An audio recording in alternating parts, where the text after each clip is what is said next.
Hello, everyone. We will wait a moment or two for folks to trickle in.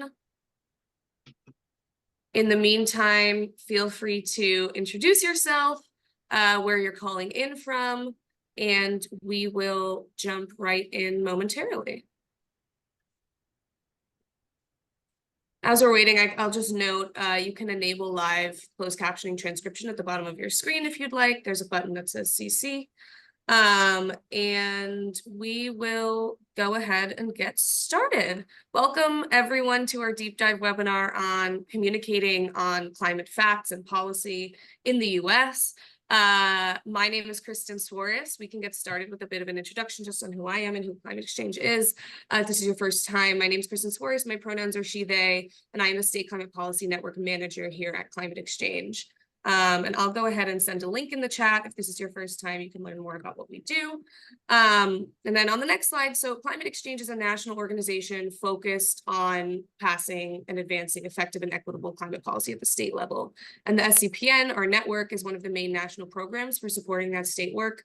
We are over 15,000 advocates, legislators, researchers, government officials, and more, basically all sorts of folks working in and around state level climate policy across all 50 states. The link that I sent in the chat, climate-exchange.org/network, will lead you to recordings and recap articles from our past webinars, future events.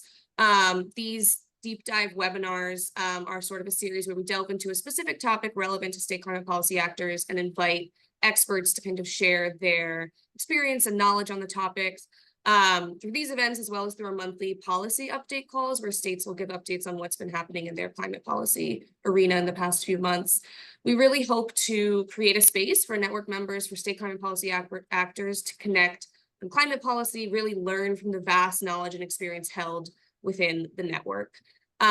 Feel free to reach out to me if you have any questions about what we do and how we can support you.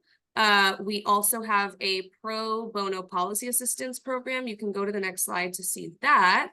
And through that policy assistance program, we can help with state landscape analyses. We can help with providing model policies across sectors. And I always say, if we can't help you, we know someone who can. So we can also connect you with experts, advocates, other peers that are working on similar issues. Someone somewhere has done what you're trying to do is the theory of change of the network. And all right, and then we also have the State Climate Policy Dashboard. I'll just plug, where we track over 65 types of state level climate policy across all 50 states if you want to take a peek. All right, on the next slide, we have an amazing panel of speakers here to talk about what states need to know about climate communications. And before I get into the introduction of our speakers, just a logistical note. Feel free to use the chat box as a space for connection, sharing resources, drop your contact information in there if you want to connect with anyone. But any topic related questions that you might have for the panelists, please submit those through the Q&A feature at the bottom of your screen. If you send those through the chat, they might get lost. But panelists might be able to see and respond to them if you submit them through the Q&A feature. This webinar is being recorded, so if you have to hop off at any point or you know someone who wanted to make it but couldn't, don't worry, we'll be sharing the recording and slides via email, as well as a recap article by the end of the week. And so we have two amazing speakers today.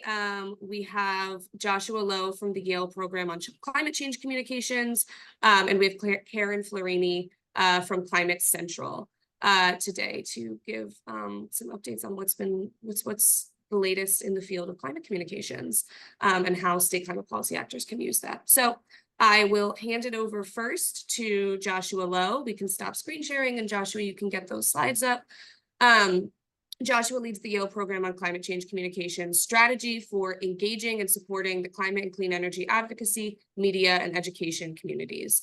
He leverages a strong curiosity, evidence-based insights, and 20 years of experience leading social change campaigns to help organizations solve strategic challenges, clarify their goals, and develop capacity for strategic climate communications and transformational organizing. I will hand it over to you, Joshua. Thank you so much for being here. Thank you so much, Kristen. It's a pleasure to be here. Again, my name is Joshua Lowe. I'm the Partnerships Director for the Yale Program on Climate Change Communication. It's a pleasure to join you today. I was looking at the chat and seeing all the wonderful places that people were joining from, like Ventura, California, or Ramsey County, Minnesota, two of my favorite places in the country.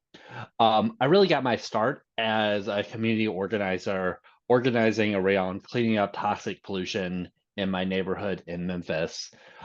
From there, I have organized and run campaigns at the local, state, and national level. And throughout that time, when I was running campaigns, I had a really deep curiosity about how we can do this work better and use data and evidence to engage people, to build public and political will, and to win more campaigns. And so that is where I really start. So the Yale Program on Climate Change Communication, who we are and what we do. So we're a research center at the Yale School of Environment, and we really do two things. We do research, we do scientific studies on public beliefs, attitudes, and behaviors through surveys and experiments. We also do partnerships. So we help advocates and businesses and educators build public and political will for climate action. We have a massive team of student research assistants, staff, and faculty that are part of our network. But the core team is actually pretty small for covering and trying to understand climate communications worldwide. So I'm going to talk today about building public and political will. What is that? Knowing your audience, public opinion at the national and local level, the 6 Americas. I have some good news to share, and we'll talk a little bit about what has worked. So before I dive too deeply in it, I want to define what I mean by public and political will, because climate change is really a massive collective action problem. And in order for us to get the policies passed and implemented that we need to build public and political will. So public will is a social system's shared recognition of a particular problem and the resolve to address that situation through sustained collective action. Whereas political will is the willingness or unwillingness of government officials to enact policies that will reduce carbon pollution at the scale and speed required. And really, I think about these as sort of a process. So movements, campaigns, narrative building help create the public will that's necessary for the foundation of the movements and advocates to engage with policymakers to build the political will. And then once you've built the political will, you can lobby to take delivery on policy. So that is one piece of this. But it all starts with knowing your audience. The first rule of communication is to know your audience. And it's important to remember that your audience will not and may not need to think about climate change the way that you do. Maybe they care about climate change because they really love moose. And they just so excited when they're up in northern Minnesota and they see a moose. And they're worried about them because the moose are getting displaced by deer, and it's a real problem for those of us who love moose.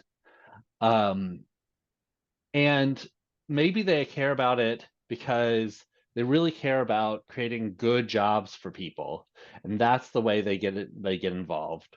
Or maybe they care because this is a money-making opportunity, or maybe there's a person they particularly care about.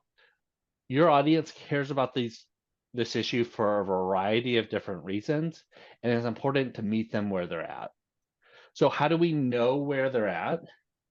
Well, at the Yale Program on Climate Change Communication, we ask them. We do a twice yearly nationally representative survey we call Climate Change in the American Mind, or CCAM. And we do this with our colleagues over at George Mason University Center for Climate Change Communication. We were most recently in the field in the spring of this year.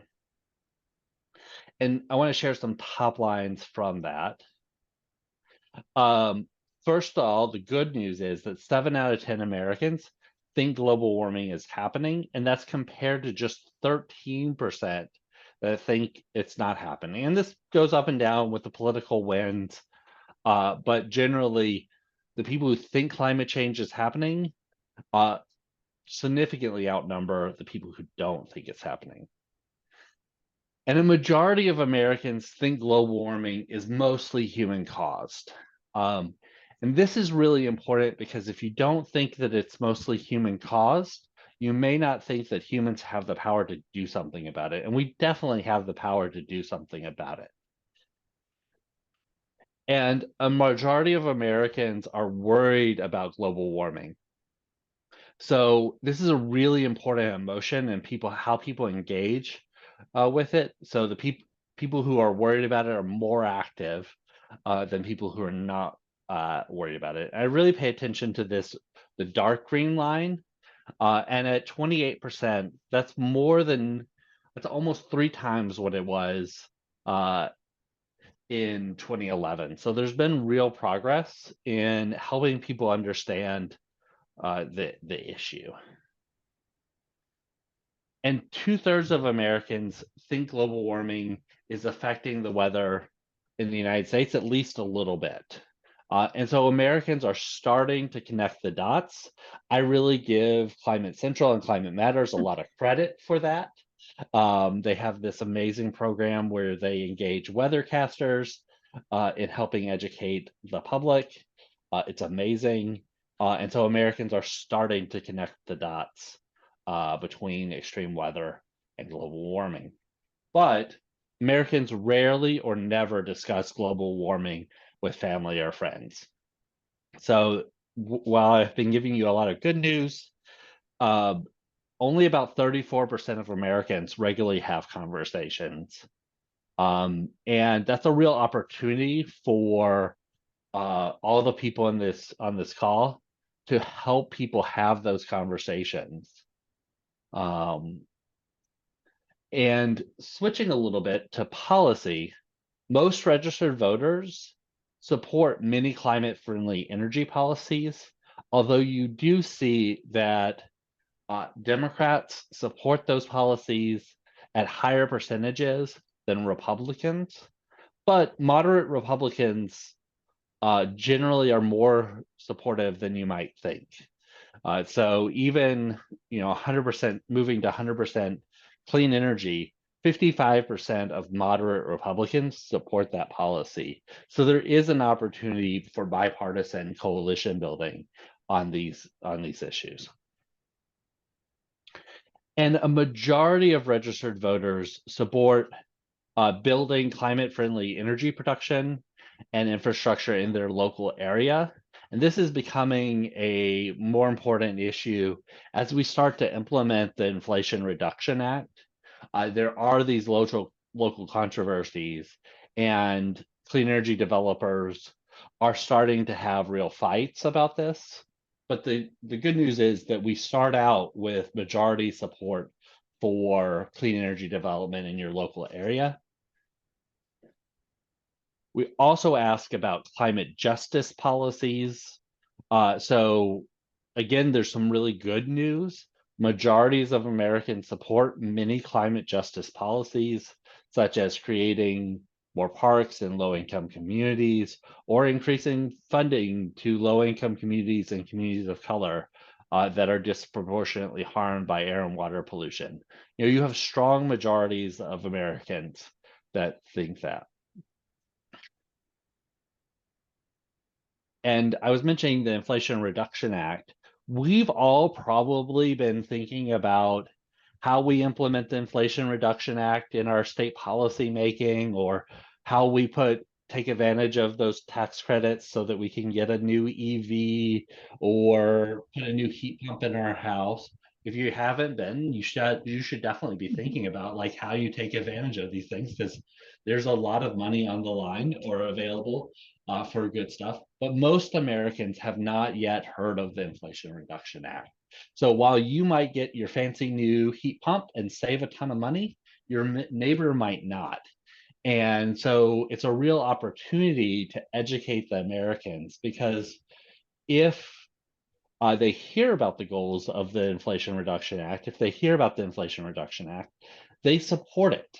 And so if we want to have durable climate policy, people need to know that we're actually making progress on these things. And there's a real opportunity for them to be materially better off with their new heat pump or their new EV. Okay. But we don't just look at climate opinion at a national level. We also do what we call downscaling to provide estimates at the local level. We do that through two tools. We do that through the Yale Climate Opinion Maps. And these take that national survey data and allow you to explore it at the local level, like the county or congressional district level or the state level. I found these to be incredibly helpful in understanding where people are at on this. And we also have another tool, and I'm going to try to drop this in the chat real quick. What's the best way to do this? Um, you know, you may actually just Google this, the Yale Climate Opinion Fact Sheets. And if you Google it, I want you to ask yourself two questions about your local area. First of all, what is surprising you? And how will this change your communications approach? So I'm gonna try one more time to do this and drop this in the chat. I am doing this better this time. And here's that. So what I want you to do is I want you to click on that and pull up it for your local area and see what the numbers are. And then answer those two questions. So I'll give you maybe 30 seconds to do that, because we have a bunch of other things to cover. But feel free to drop in the chat anything that is surprising you.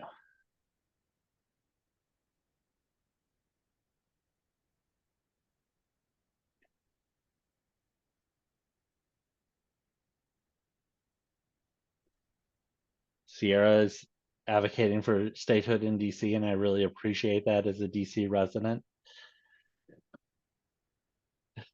I'm in Ward 4 up in Brightwood. Anything else that is?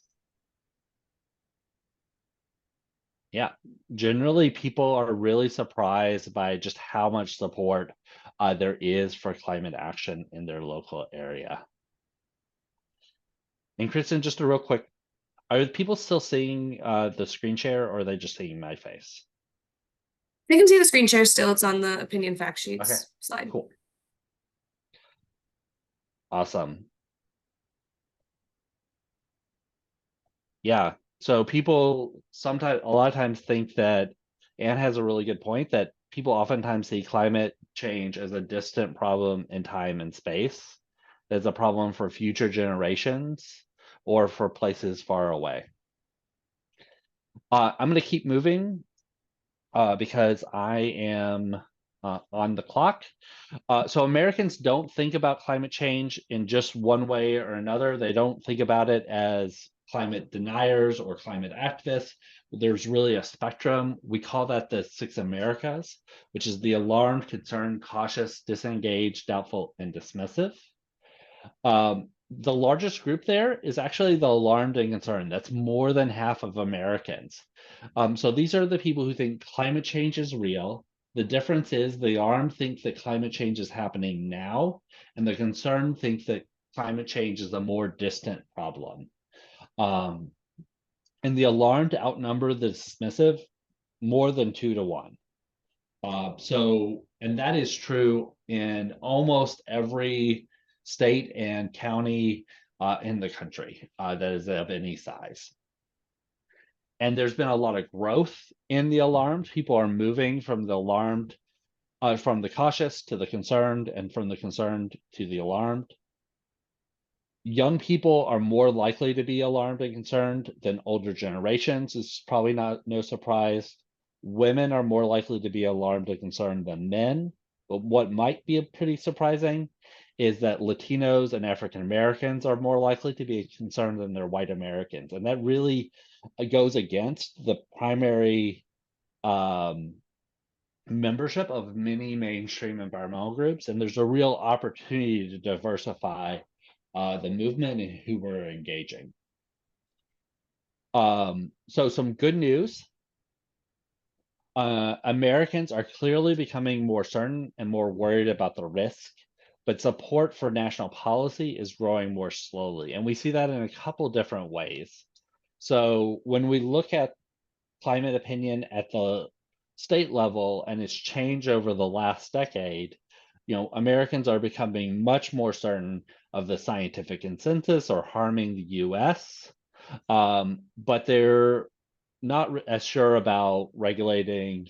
They're not increasing the level of support for regulating carbon pollution or local officials doing more. And part of that is that the policy support was already really high, and so it may be a ceiling effect about that. So maybe there's only so many people who can support carbon pollution, and it's really about getting them to be active. But there's also good news about that. So we also looked at this people who have taken our Climate Change in the American Mind survey more than once, and people are moving. So the people who took it more than once, many of them are moving from the cautious to the concerned, and from the concerned to the alarmed. And the general direction here, while is moving in the right direction. And so what I think about that is we're doing some things right. So people are getting more engaged in this issue. They're starting to connect the dots, but we still have a lot of work to do. And just some actionable insights from our partners and from our research. We really think about, when we think about climate communication, we think about messenger, message, reach, and that delivering impact. So you can have the best messenger, you can have the best message, but if you don't do the work and go out there and talk to people or get your ads out there, then it doesn't really matter. So you have to have all three to have a positive impact. Some things that have worked in terms of messenger is highlighting trusted messengers. So one of the examples is New Climate Voices. They highlighted more conservative voices and engaged more conservatives in that through targeted advertising. Our friends at the Wild Center highlighted local folks in the Adirondacks, their local area that were engaged in climate solutions in that local area in a variety of different ways, which gave people a lot of different ways to connect with the issue. Moving to message, a simple message repeated often, like the 5 facts and 10 words, which is scientists agree it's real, it's us, it's bad, but there's hope. And so that's things like the scientific consensus. Messages like the scientific consensus message typically do pretty well because there has been this assumption that there's more of a debate on climate change than there really is. Our friends at Potential Energy have tested a bunch of messages, And they find that messages about protecting the planet for future generation or protecting ourselves from extreme weather or air and water pollution are actually outperforming those economic messages. So there's some real opportunity to keep thinking about our message, not just in an economic frame, but in a protecting the people we care about frame. The other thing is it's really important to connect the dots. Remember, I said people think that climate change is a distant problem in time and space. So if you look at that, you might be able to guess, y'all are all really smart folks, so you might be able to guess what it is. But if you illustrate the picture, that probably helps a little bit. And if we name him, this is my dog, his name's Bruno, and he likes treats, you have a much better sense of who this dog is. And you've really connected the dots. And that's something that we have to do in our communications. And what that means, messages that meet people where they're at. So that's educational messages, especially with conservatives, rather than messages that are about crisis and acting now. While we all feel like it's a crisis, not everybody does. And so it's really important to meet our audiences where they're at. That also sometimes, though, running counter to what I just said, is that if you can combine energy costs or energy savings, cost savings with these climate things, that can really make a big difference. And then reach. It's important to break the spiral of silence. Remember, most people are not having these conversations. And so we have to get out there and have conversations with people. We have to help them understand that there are social norms that most people agree that they and support these solutions.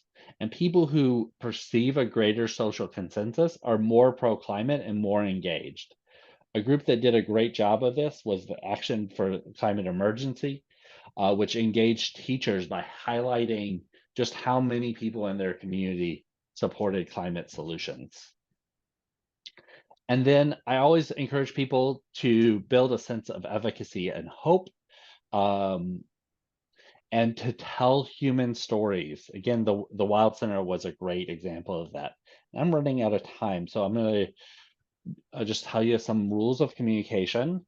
Know your audience, know your goals, measure and test, and tell stories, and then repeat, repeat, repeat. And with that, I'm going to stop sharing and turn it back over to Kristen and Karen.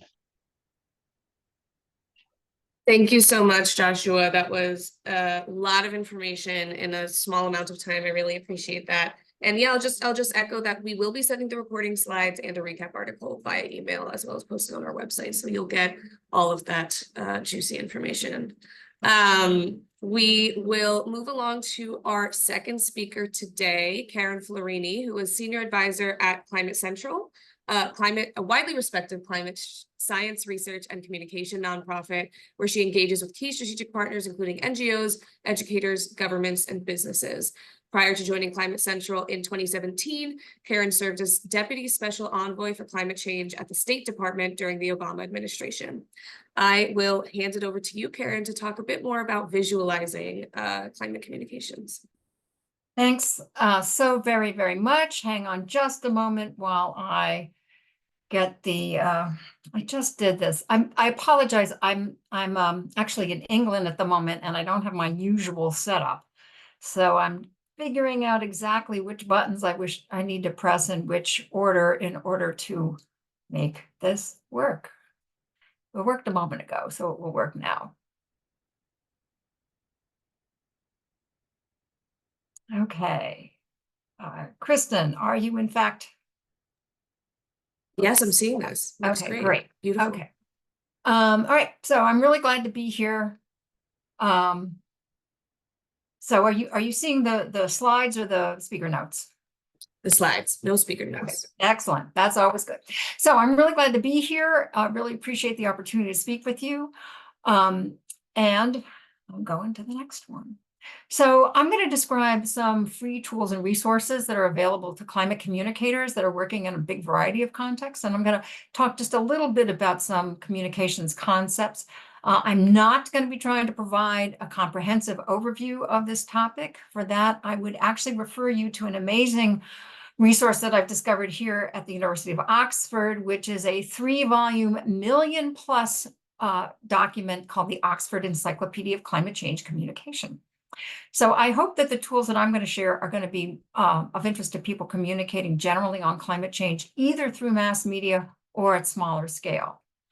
A couple of things that I want to start with in terms of concepts is I totally agree with Josh of the absolute importance of starting with your audience. You got to start with where the people are, not where you would like them to be.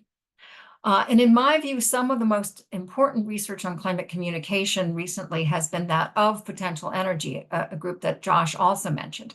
It's a nonprofit that was founded by a person who was then a senior executive at a leading marketing firm. And he got concerned about climate and decided to found an organization that would allow the application of the tools that he had been using to figure out how to sell stuff to people in order to sell the ideas of an understanding of climate change. So they bring a lot of sophisticated tools to measure what actually works in terms of climate messaging with particular audiences. They've compiled a lot of their findings, again, which are based on data from actual message testing, into a short report that they call Talk Like a Human. I do think it's important for us, those of us who work on climate all the time, to remember that we don't end up being good surrogates or able to really necessarily have a good gut sense of what messages work with various audiences, because we do this stuff all the time. And that's why I think these kind of data-based messaging studies are really crucial. So some key points from the report include: make it local, tie climate change to its consequences, talk about clean energy rather than eliminating an industry, avoiding what I call wonk speak, which is, their research shows that something like Save Florida beats get to net zero by 2040 by a factor of 5 to 1. Most people do not talk about things like net zero. They also recommend avoiding partisanship. And I also would suggest that one of the things that's most notable to me about their report is that how very uninformed much of the public still is about the causes of climate change. It's not just that it's human caused, but by what. And in fact, Potential Energy has found that the #1 perceived cause in the United States of climate change is plastics, which I trust everyone on this call knows is not the case. So for those looking to communicate with harder to reach audiences, such as conservatives, Potential Energy has some specific observations. Josh alluded to some of these, but I want to tease them out a little bit more. These do align with my own experience. One is that it's actually okay to say climate change. That term itself does not trigger backlash. What does, and what to stay said, they have some helpful thoughts about. The idea of bans. Limitations always lose. Instead, they recognize emphasizing making the new technology innovations accessible and affordable. A second is the perception of government overreach. Here, Potential Energy suggests don't mention government action unless you can also mention personal benefit. How will this regulatory action improve life for my community, my family, me, my finances, my children's future? Another one is crisis framing. As Josh alluded to, the Crisis is Here Act now reduces report among conservatives. Instead, it's helpful to keep it local and emphasize the right now consequences for people like the folks you're talking to. And judgmental messaging. Making people feel guilty doesn't generally win you their support. One thing that they find is valuable is simply saying, it's not political. So I'm going to share a little bit about Climate Central's tools that can help you operationalize those suggestions, not only for conservatives, but across the board. I'm going to be covering a lot of ground fast, and it's a little bit of a fire hose. As Kristen has mentioned, the PDF of these slides will be available to you for future reference. So very quick word about who we are. We're Climate Science Research Communications NGO. We are not an advocacy group. We never take positions on particular policies or technologies. We do make it pretty clear that we think action is needed, of course. We're primarily business to business. We don't so much aim to connect directly with the general public. Rather, we work with media and NGOs and governments and educators and other stakeholders to provide them with grist for the mill for them to more effectively and efficiently communicate with their stakeholders and audiences. We're also practitioners of climate science, publishing regularly in the peer-reviewed literature. We're aimed to do accurate, effective, and ubiquitous climate communications. And everything we do that you're going to see today is available for free, just as long as you attribute it to us via text or logo. So our first program that I'll mention is Climate Matters. Every week, we are sending a bulletin of production-ready graphics to meteorologists, journalists, NGOs, and other climate communicators. They're ready for use on air and in social media. And every week, we do that in Spanish as well as in English. The network continues to grow. We've got media participants in every major and nearly every minor media market in the United States. When I say media market, I mean the 210 markets created by the Nielsen media tracking company, but there are places that aren't media markets per se that we also produce for. So we produce for about almost 250, and that covers the entirety of the United States. Each of the Climate Matters bulletins has got impacts or solutions. We've got graphics and analysis, typically key to current happenings at the local level. For example, in July, we are always talking about heat one way or another. We also talk about not just trends to date, but also future warming and precipitation. Not just the weather, but also its consequences, such as air pollution, disease vectors, worse allergies, and increased electricity bills from needing to do more cooling. We put things together into our toolkits on extreme weather events of various kinds. But we also like to focus on things that people really care about, like football. And I want to mention that the weekly bulletin isn't just the single graphic. Usually it'll be multiple graphics, a local graphic for each of the locations that we cover, typically also a national one to help put things in context, as well as an explainer. And there's these key short bullets on the key concepts with links. To help reporters, we also list experts, and there's always a methodology section because we are a science-based organization. When we've got more to say on a particular topic than will fit into the short weekly bulletin, we release an accompanying report, typically around 10 pages like this one.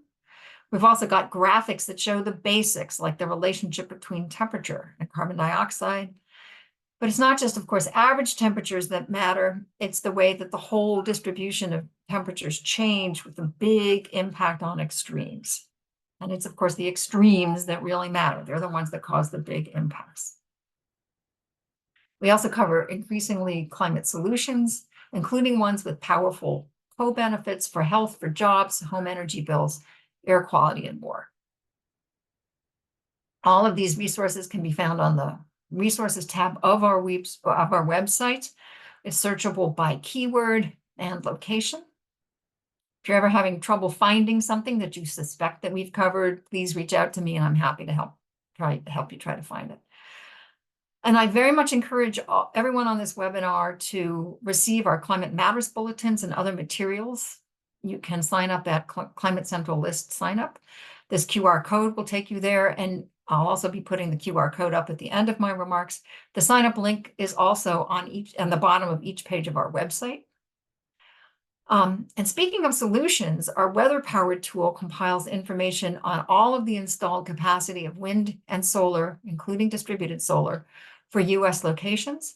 Then we combine that with data on yesterday's actual weather and tomorrow's forecasted weather, crunch the numbers, and show the quantity of electricity generated, And because nobody actually understands what a megawatt hour signifies unless you are deep into the climate community, we also provide equivalencies like the numbers of homes powered. You can look at this by state, by medium market, by county, and by congressional district. When you go to weather power, and you can then pick from a variety of different equivalencies as well as comparative rankings. I'm personally very fond of the smartphones equivalency because since it doesn't take a lot of juice to charge a cell phone, you can get some nice big fun numbers in the billions if it's particularly windy or sunny.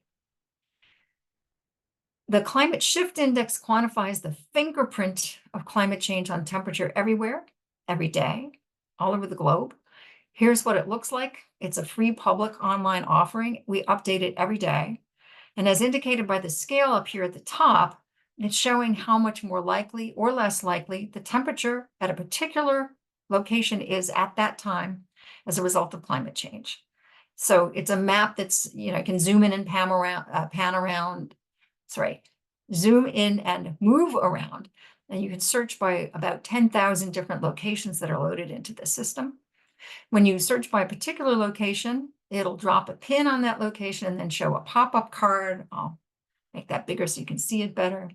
So here we were saying that in Las Vegas on July 22nd, the index was 5, meaning that climate change made that temperature at that location at least 5 times more likely than would naturally have been the case without human-caused climate change. When you click on the Advanced Settings button, you get additional options such as minimum daily temperature, which is particularly important in the summer when it's too hot to sleep at night. For details on how all this works, we've got an FAQ, among other things. That's got the link to the peer-reviewed study in the scientific literature that sets out the methodology in considerable detail.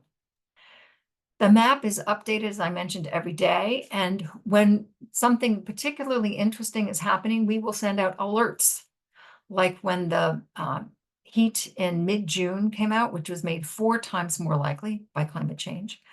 So here's what the whole alert looks like. There's a headline, a 1-sentence bolded summary, and then some details, the climate fingerprint size, the impacts, and more. The index also lets us analyze trends over time.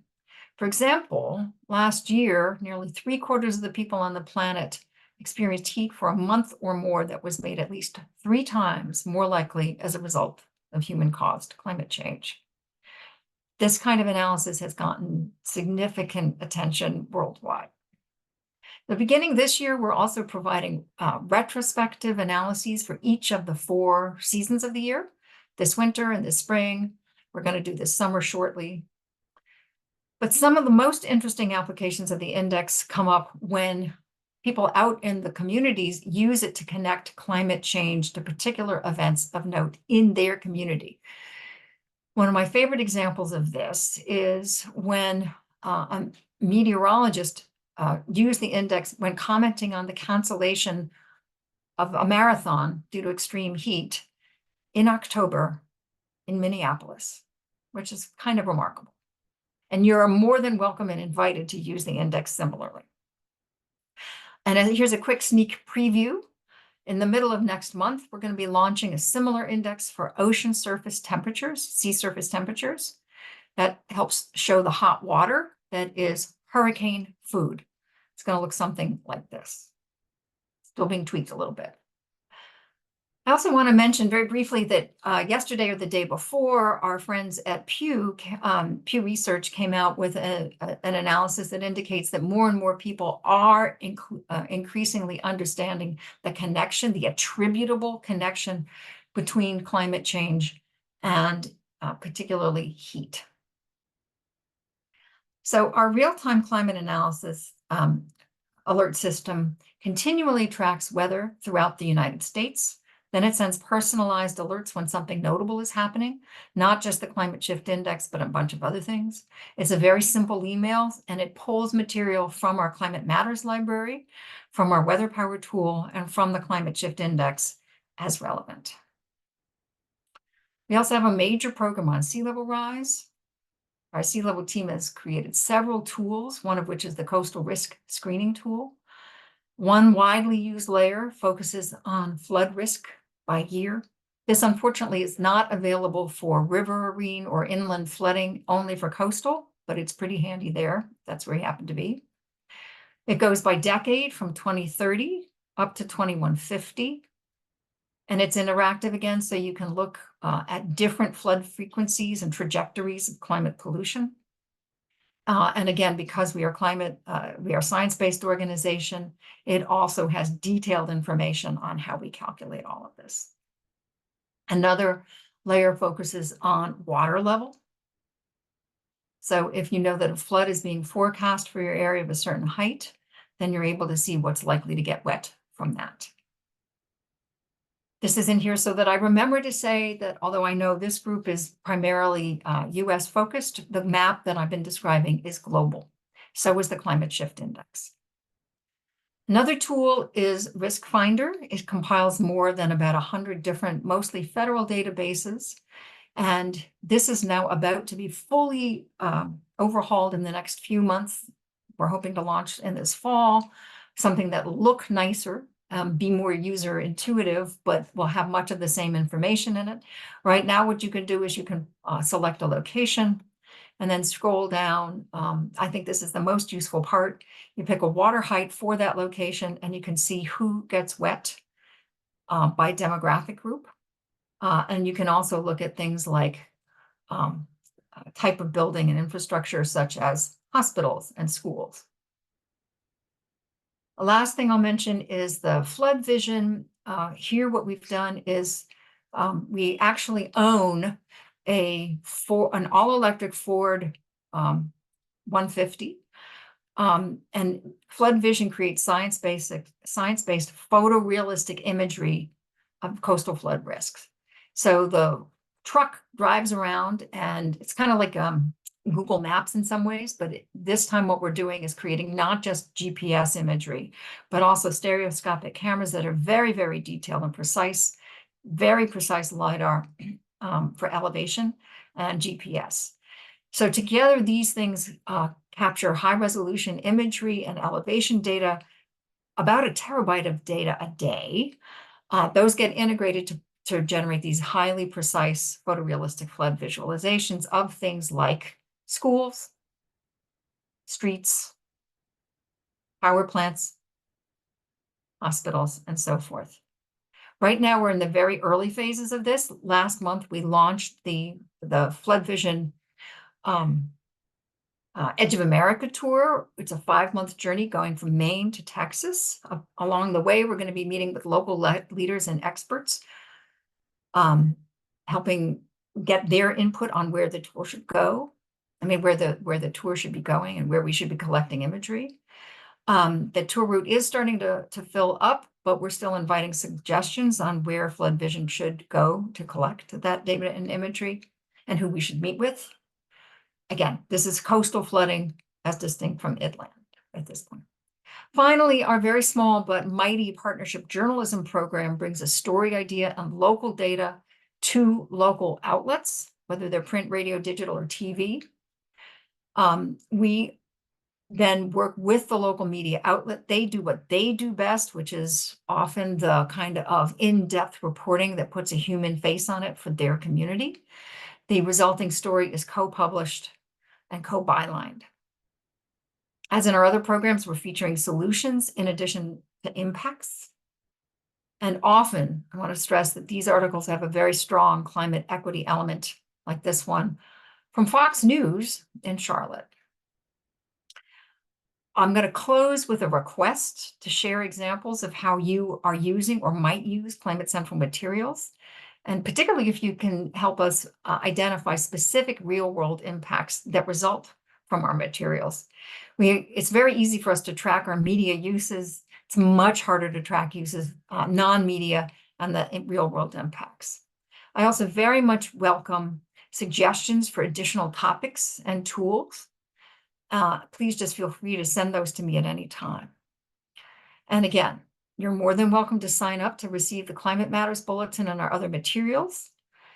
And the link is at that QR code and at the bottom in the footer of our website.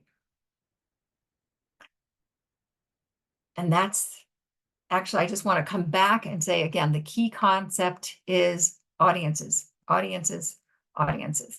And I hope you'll find these materials useful in addressing a wide variety of audiences as you go about your work. That's it for me. Thank you so much, Karen. Those were two amazing presentations, so much information. We will be, again, linking out to all of these tools in our recap article. Thank you so much, and definitely relate to the, it's hard to find real world impacts of the tools and things that you put out into the world. Okay, we can go into Q&A now. We have a ton of questions that have been submitted. Joshua has been answering some of those in the Q&A function on the screen, so thank you for that. But I'm just gonna pull some questions that have been asked. One thing around, you know, not being partisan and trying to say that it's not political to discuss climate change. One attendee says, I continue to receive pushback from conservation-minded and other tangential groups who say they won't share a message about using more renewable electricity or transitioning to heat pumps because, quote, we don't share political messages.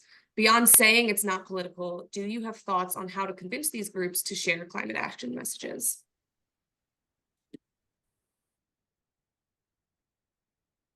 Josh, you want to take that, or shall I plunge in? Why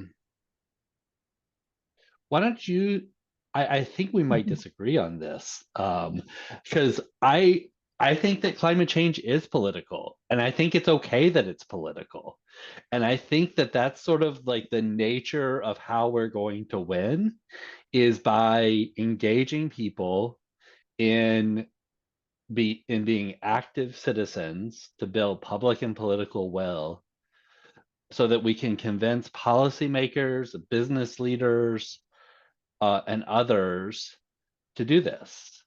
And part of the way that I would be thinking about getting more conservation-minded people, one, I think there are ways to depolarize messages rather than depoliticize messages, so be nonpartisan, but also like building relationships. I'm also using political in the polis, like broadest sense of the word, of like it's about being an active citizen, not necessarily the Democratic Party only sense. Like, that's when I think about politics, politics is about power. And if we don't think about power in this, we're going to lose. I don't disagree entirely with what you're saying. On the other hand, I think if we try to do a frontal assault and essentially say you have to abandon your political identity with one party or another in order to take climate seriously, at the very least, that's going to take a lot longer than the time that we have, given where we are with, you know, carbon levels in the atmosphere and the fact that we actually have not yet managed to peak our emissions as a planet. So I think, again, to me, it comes back to audience. Depending on what audience you are talking to, then I think it actually is useful to not politicize it, and instead, on the particular question that was just asked, to say, why is it political to say that you can have less carbon pollution if you use a heat pump? And, you know, if somebody is bound and determined to refuse to message on a particular thing, I think it's going to be very, very difficult to get past that. On the other hand, if they say that they agree with the climate science and that they see the impacts on, for example, wildlife, then what are they going to do if not help reduce the emissions?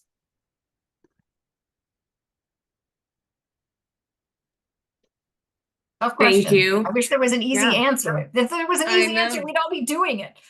I know. We'll all come off this webinar and we'll be 100%, all of our problems will be solved because we know how to communicate. I do like Okay. the comment that's in I do like the comment that's in the chat. You don't have to abandon party ideology to support good policies. I think that's very nicely. So congratulations to whoever LR is. That's very nicely put. Definitely. Another question here, and before I just jump into this question, recording, slides, and recap article will all be sent to you. Anything you want, you will have from this presentation. Do not worry. Question: someone on the ground in New York is having a real struggle with siting renewables and storage. The generalized concern about climate doesn't seem to translate to the local level when a project is proposed. Have you worked to help turn things around on the ground when there's backlash against renewables and siting? And yeah, thoughts on that, best practices there. There is a wonderful document that's been put together by the Sabin Center at Columbia Law School that responds very specifically and in detail with really very accurate and powerful counters to some of those things. If what somebody is saying is that they just don't want any kind of construction in their area, that's going to be very hard to get past. For some people, I think it is possible to say, look, this is important because of the contribution that clean energy, the central role that clean energy plays in addressing the climate context. Yeah, and I approach this more as an organizer. So I think there's been some organizations that have done some really amazing work doing deep canvassing and really having conversations with community members, meeting them where they're at and listening to their concerns and helping them work through that. There's been some good work in Ohio and Michigan on that. There's been some really good work from digital communicators trying to have some of those same conversations, but over digital channels. And then there is some portion of the clean energy industry that needs to be investing in public affairs, making sure that that these projects are good deals for the entire community, that they are meeting with a variety of stakeholders, not just a few decision makers, and making sure that they're doing good community relations. There's a group called TigerCom that has been thinking a lot about that.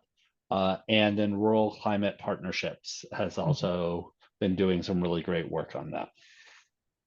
I completely agree with Josh. I think one of the most effective things that can be done to deal with some of the siting issues is a process called development of the process that's about development of community benefit agreements, where it's not just kind of like, oh, well, we'll do, but there's a contractual agreement that we will do these things that will benefit the community where the renewable energy is being located. I think that may be a particularly powerful way to proceed. Yeah, and then I would also have your ear to the ground. There's been some places where this work has been funded by other more nefarious folks, and so make sure that you have your ear to the ground for dis and misinformation campaigns, for funding things, and make sure to inoculate your community ahead of time so that they are more interested in these projects. Thank you so much, and huge +1 to community benefit agreements and the power of effective community engagement. All right, we have 1 minute left. We have a ton of questions that could not get answered, understandably so. This is only an hour, but I will be sending out the recording slides and recap article via email, and they'll be posted on our website alongside all of our other recaps of webinars. Thank you all so much for your time. Thank you to our two panelists, Karen and Joshua, and thank you to such an engaged and dedicated chat box as well. Thank you, attendees. I sent my email in the chat, Kristen@climate-exchange.org, if you have any questions, if you want to get connected with the speakers, any of that. And then I also sent a link in the chat to sign up for July's SCPN call. Every month, at the last Wednesday of the month, we get together and kind of go around with what's been happening in different states on climate policy recently. Thank you again, everyone. Please feel free to reach out to me, any of the other speakers, with any questions, and have a wonderful, wonderful rest of your week. good luck to folks who are still in active sessions. And yeah, have a lovely rest of your day. Thank you so much, all.